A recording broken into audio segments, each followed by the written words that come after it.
Voice recorder sir. பாப்பா வந்து தகப்பனுக்கு கொடுத்தது அது ஏற்கனவே கோர்ட்ல கொடுத்து சார் கரெக்டா சீஸ் பண்ணிருக்காங்க. மொபைல் போனே எடுத்திருக்காது விவோ அப்படிங்கறது கோர்ட்ல கொடுத்திருக்காங்க. கோர்ட் வந்து லேபுக்கு அனுப்புவா.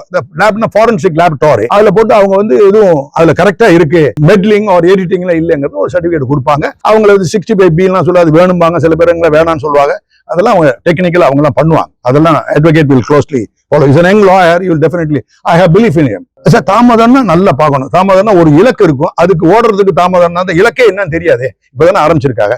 இந்த வழக்குல சார் அதே மாதிரி தெரிஞ்சு அபெட்மெண்ட்ல வரும். சூசைடு இவங்க சூசைடுக்கு டிமாண்ட் ஆஃப் டவுரியும் கொடுக்குறாங்கன்னு இருந்தது உண்மையை சொல்றா. இவங்க எல்லாம் பணக்கார விட்டாளுங்க. பணக்காரன்னு சொல்ல முடியாது. பொருள் படைச்சவங்க செல்வந்தர்கள். பொய்யவோ மிகைப்படுத்தி சொல்றதுக்கு எல்லாம் வேண்டிய வாய்ப்பெல்லாம் இல்ல. அதுக்கு வேண்டியது இருக்கு. ரெண்டாவது பச்சை பையன் ஒருத்தர் இவர் இஸ் சைல்ட் விட்னஸ். ஐயாவுக்கு எவ்வளவு வயது? 14 years. Is child.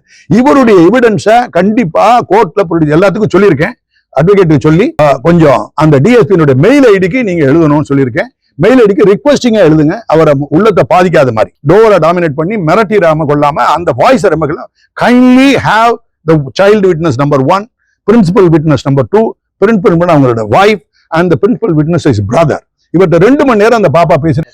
He was in Australia.